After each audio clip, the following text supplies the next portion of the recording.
G'day everyone, hope you're doing well. I was able to sit down with some new and old friends of Daz Talks Footy and run through some very early 2023 predictions. Also allowed me to upskill in terms of editing and all these sorts of things. So I think the video works in both ways. If you do enjoy, please click that like button.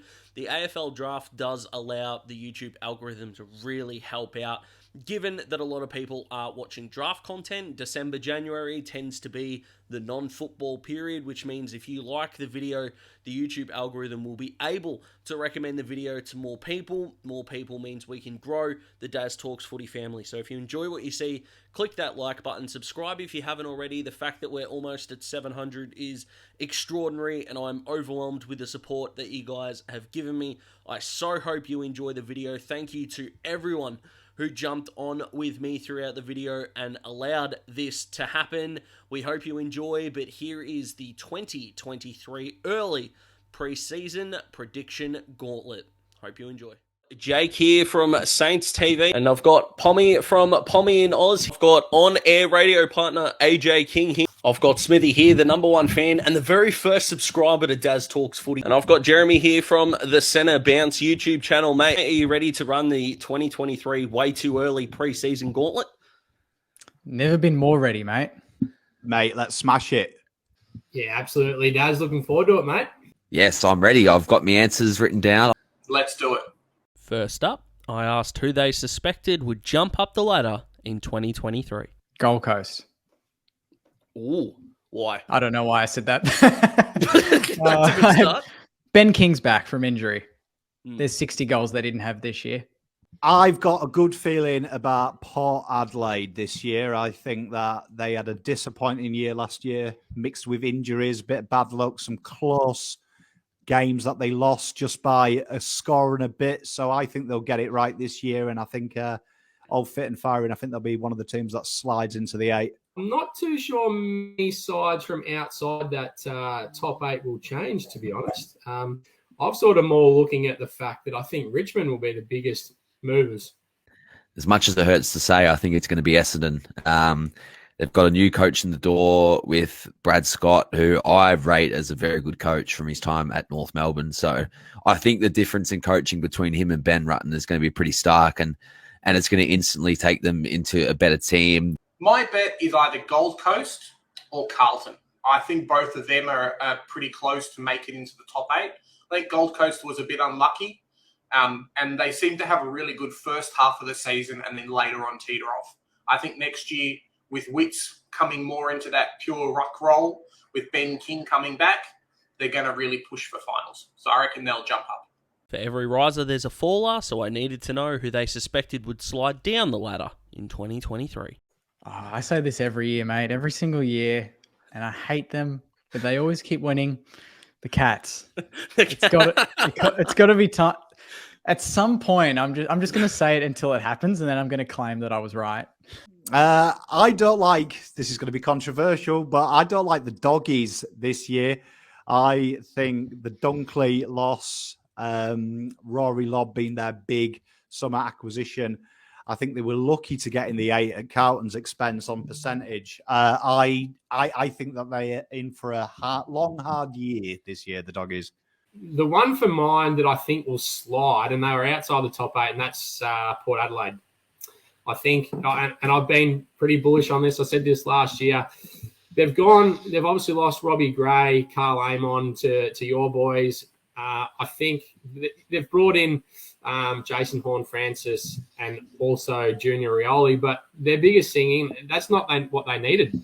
They need a defensive pillar people to come in, because we've seen that, Ali is a good interceptor. He is. He gets absolutely hammered when he's one-on-one, and it works with Cleary and Jonas as well. They all sort of play pretty similar. They want to zone off, especially Jonas and Aaliyah. Cleary probably, has to go to the big gorilla, and he gets found out. It's the Western Bulldogs for me. They lost their best and fairest winner in Josh Dunkley, who went up north to a team that may get a mention in one of the remaining questions. They really struggled defensively last year, and I don't think they did a lot to change that. They did bring in Jed Buslinger, who you're a massive fan of, Daz, but can he come in and make an impact straight away to a team that had a lot of trouble defending? I'm not so sure. And I have a massive question mark about their coaching. I don't think they're a very well coached side. And considering they were a finals team last year, and there's a few teams outside of the 2022 final series who I see making a massive push, I can't see the Bulldogs participating in September this year. Port Adelaide. I reckon halfway through the season, Hinkley's going to get fired and they're going to tank, and North's going to get like pick 1, and I'm going to laugh. Because Juan Francis is going to give us pick 3 and then pick 1, and I'm going to be like, yeah, perfect trade, Brady Rawlings, done. Whether you're a casual, a fan, or even a fanatic, everyone likes to pick who's going to win the Premiership in 2023, and this is what the boys went with. Ooh, there's a tough one. Geelong are will probably do it again, but to be in the sake of something different, I'm going to back in the Brisbane Lions this year. I think that they've brought in Dunkley, brought in Gunston, who, let's be honest, he's X-factor when he plays in big, important matches. I think they're going to finally find something. I think the Lions will take out the crown this year. Geelong for mine. I think they go back to back. Yeah, and you barrack for a contender too. I know, I do. I just think that their list, although Selwood retired, but then you get in Jack Bowes, you get Tanner Bruin, these sort of the likes, Ollie Henry as well, and I think, as good as a player Joel Selwood is, and I think they'll miss his leadership the most, I just think that they're probably in a better position player-wise. I'm saying the Brisbane Lions, I think they did exactly what they needed to do to take this team over the hump. They brought in another really big-bodied impact midfielder who is very good in September, in Josh Dunkley. I think you can't underestimate the size of that inclusion. They brought in Jack Gunston, who is the perfect forward for the Brisbane Lions. What they've got Danaher and Hipwood, who are boom or bust sort of prospects who can go off at any time. But Jack Gunston, one of the best finals players in the 21st century. When you look at his record in finals, it's unbelievable. So, when they get to the pointy end, he's going to stand up and be what the Lions need him to be. And they had the draft that we knew they were going to have.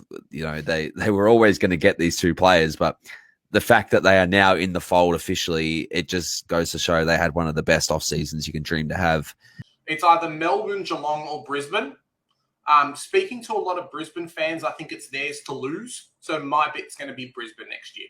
There might have been some recent controversy, but the Brownlow Medal will still be awarded next year, and I needed to know who the boys thought would win it. I'll go Jack Steele under Ross. I reckon he'll have a chance. Cripper will go back to back. Yeah, I think Carlton are going to fire this year. I think they'll be well inside the 8 this year, and I think Cripps will lead from the front and go back to back. Well, it's going to be no surprise, but I think that Lachie Neale, with the help that he's going to get from Josh Dunkley and a few of the others, I just think that he's going to be enormous up at Brisbane. He's going to be a contender. I'm getting Gunston and the likes in, so I think that he's going to probably be too strong in the end. Yeah, he was the most valuable player this year, and I think he turns it into a Brownlow medal. I'm a huge fan of this guy. It's Andy Brayshaw from Fremantle. The two-way ability of this guy is off the charts, and I think Freo are going to have a really good year, and I think he's going to stand out in a lot of those wins that they do have, just because he is such a consistent player. You know what you're going to get from him week in and week out, and that consistency in those wins, when you're a good team and you keep winning and you keep playing well, that stands out. And I think Andy Brayshaw is just going to explode in 2023 and dominate the competition. Let's go. Clayton Oliver. I like it. If only he could have won it last year, it would have been handy for my bank account. On an individual basis, I asked the guys who their club's best and fairest would be in the upcoming season. I still think Sinks could go back to back. Back to back, still in the back pocket. Yeah. Lee Montagna reckons he's going to go through the midfield. Yeah, I think he could go definitely push into the guts if Hunter Clark can take that half-back running position. Absolutely. Yeah, I would. I'd hope so. If he wins the Brownlow, I hope he wins the BNF. You never know with them BNFs. But yeah, I'd imagine that Cripper will make it a double-double. Yeah, I'm going to go outside the ordinary, and probably I could have gone Oliver because he just wins it all the time. But I think a bit more attention will probably go on to him, and I think Petraka will stand up. He probably was, banged up last year, and I've heard that a fair bit, and a few of the boys were. But I think he'll come out fit and firing, and I think he'll probably win the best and fairest this year. Now, you're probably going to laugh at this, but I wrote down Carl Amon. I just think that Carl Amon coming in, I think he's going to give Sam Mitchell everything he wants in terms of being that outside player, the dash of class. He's going to be uber consistent. He's experienced. He's durable. So he's going to play touchwood. Obviously, don't want to jinx him or anything, but off his previous years, he's going to play majority of the games. And I think you know what you're going to get with him, sort of like Andy Brayshaw, but you know what you're going to get. He's going to be consistent. He's going to be clean. He's going to flash brilliance.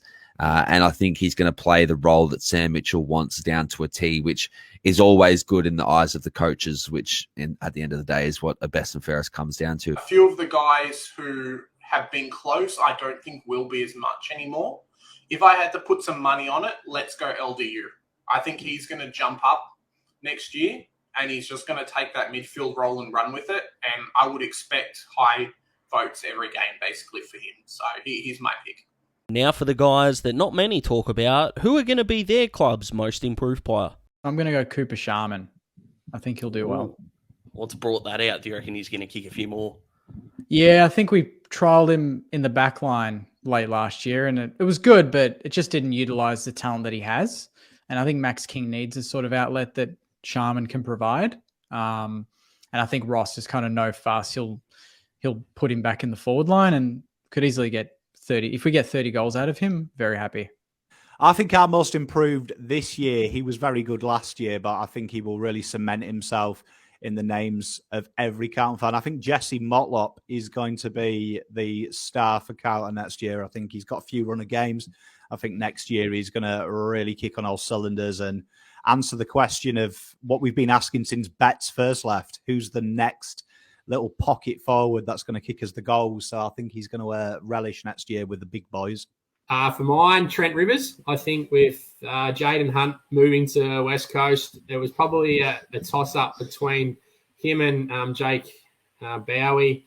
They're both probably going to play off half-back, but I think Rivers probably that little bit older, pretty similar to how Hunt played, pretty attacking, but I think his defensive work does get a little underrated. So I think for him, he can even slide up to a wing and potentially, move his way into the midfield with a bit of extra pace.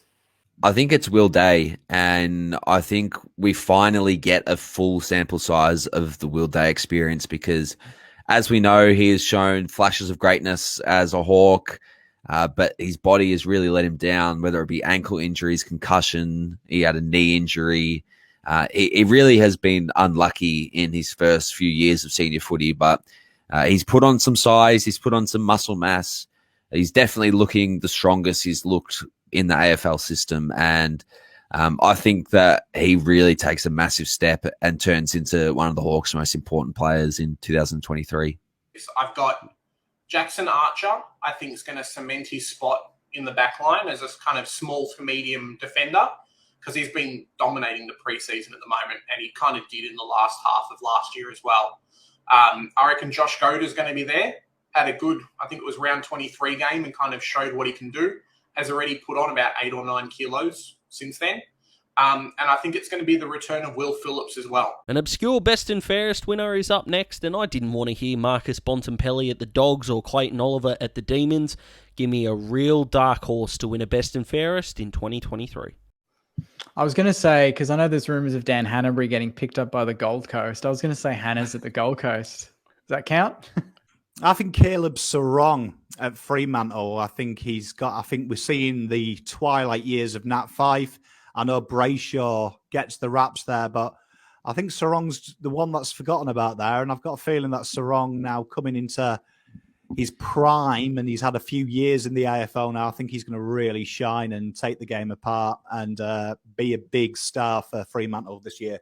Marcus Windhager from St Kilda could be the one that does make the jump. Although it was his first year last year, I think, the attention goes on to Steele and the others. And if he gets himself more of a, attacking role, he was pretty defensive last year in his first year, which is fine. I think that he'll probably get let off the leash this year a fair bit. And I think he's probably the one that, from outside, the A-graders or those sort of things, I think he's the one most likely. Yeah, I'm looking at St Kilda, and I've said Callum Wilkie. And with Ross Lyon coming in, we know how much emphasis Ross Lyon puts on the defensive side of the football.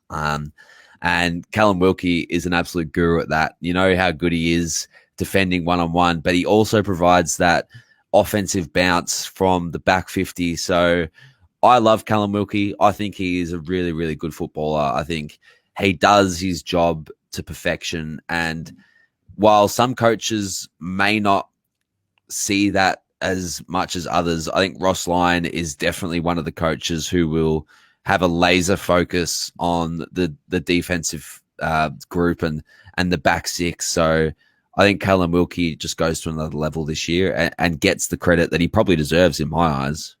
No, I reckon Zach Bailey might win it at Brisbane. I think he's going to run in. I think he's going to have some real games where he just dominates with his burst and goal kicking out of the midfield. And I think he might be, a bit of a smoky at Brisbane. It's hard to push out the likes of Lachie Neale, but Zach Bailey's the one for me. The hot seat will be burning for a few coaches next year, and I wanted to know whose reigns the hottest. I think actually Fagan will be up there. I think Brisbane, they've made a lot, they've made top four, they've made a lot of prelims, and my mate's a Brisbane supporter, so I've kind of spoken to him about it, but they've got to make a granny. They've got to actually make the most of this opportunity with the list that they got. Now they've got Ashcroft, and then these guys coming through with Neil, these guys in their prime.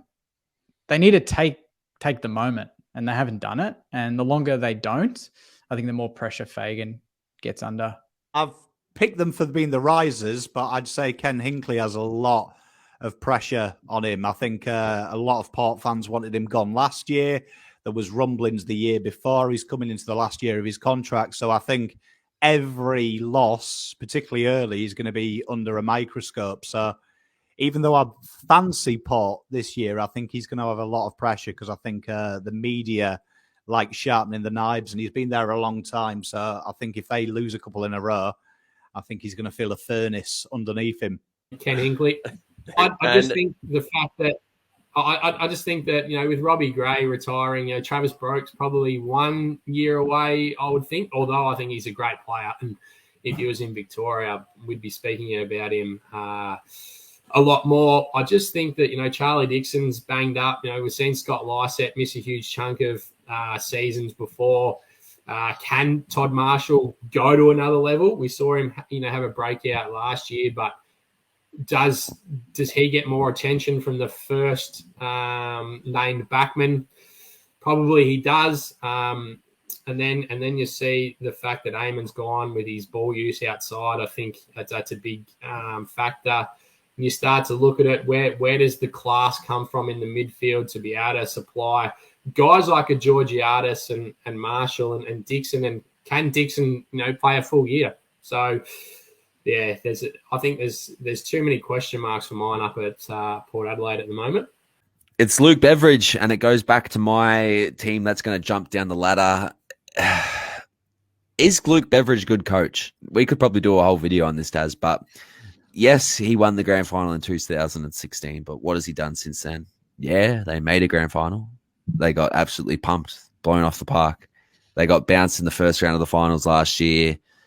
I just don't like the way that the Dogs play their football. Defensively, they are hard to watch. And I think in a league that is sort of transitioning back to this offensive style of football where teams are starting to kick big scores again, I think the Dogs are going to leak points this year, and he should find himself under a lot of pressure, I think, at the end of this year if they can't make the finals. I reckon it's Ken Hinkley. They don't call him Daddy Donuts for a reason, and I think the pressure's on. I was really surprised that he kept coaching this year, so 2023. I think there's a lot of pressure on Koshi and him to perform quite well. And if they have anything close to an 05 like they did in 2022, I reckon he's gone before midway through the season. They want to win finals. They want to make finals. And anything that's going to change that at that club is he's gone, basically. Social media tends to only talk about the same 6 to 8 players every year, so I wanted to know someone under the radar that the fellas predicted could make a huge jump and be an A-grader. Trying to think. Mason Cox from Collingwood. Gee, that is obscure. Yeah. Yeah, I like it. All Australian Beautiful. full forward next year. I think a player that probably doesn't get enough kudos, and we've forgotten about him. I think Ben King is going to absolutely tear it apart. We've heard a lot about his brother. He missed the season last year, showed signs the year before. I think Ben King's going to announce himself as a top player and really push Gold Coast, hopefully up the ladder for the sake of the AFL's investment. The one for mine that I was really bullish on, and that's Harry Himmelberg. I think we've seen him play out forward a lot, had a really good finish to the year down back, and I think he just looked suited for that role, and I think he's going to get plenty of ball down back for GWS in the next couple of years. So I think probably he would be the standout one out of those three to jump up to an A-grader. And, you know, he's got the height to play on key position, but he's getting 20 to 30 touches a game, and his ball use is, is first class, and he's an attacking player. So I think he makes the jump. Yeah, so I don't know if some people may not see this guy as underrated, but it's Tom Green from GWS for me. He has shown flashes. He played some really good games last year, but there's obviously a few large holes in that GWS midfield vacated by Tim Taranto and Jacob Hopper, both going to Richmond. So Tom Green slides into the GWS Giants' best starting centre bounce, and he stays there. I think he plays the full year in the midfield and turns into a really, really good midfielder, inside and outside. I think he's at that age now where players tend to break out anyway. So the combination of his age profile and the GWS midfield situation, I think they just go hand in hand for Tom Green to catapult into the A-grade category. I reckon Cozzy Pickett from Melbourne. He's my A-grade player. Every year, even since the first year, which was like 3 years ago, I think he was 2019 draft or 2020. He's just kept building on his fitness and building on his game every year after that. And I reckon he's going to cement that small forward spot even further at Melbourne, and he's going to be kicking like 1 or 2 goals easy per game, and he's really going to push for all Australians. So he's kind of going to be my A-grade position in that spot.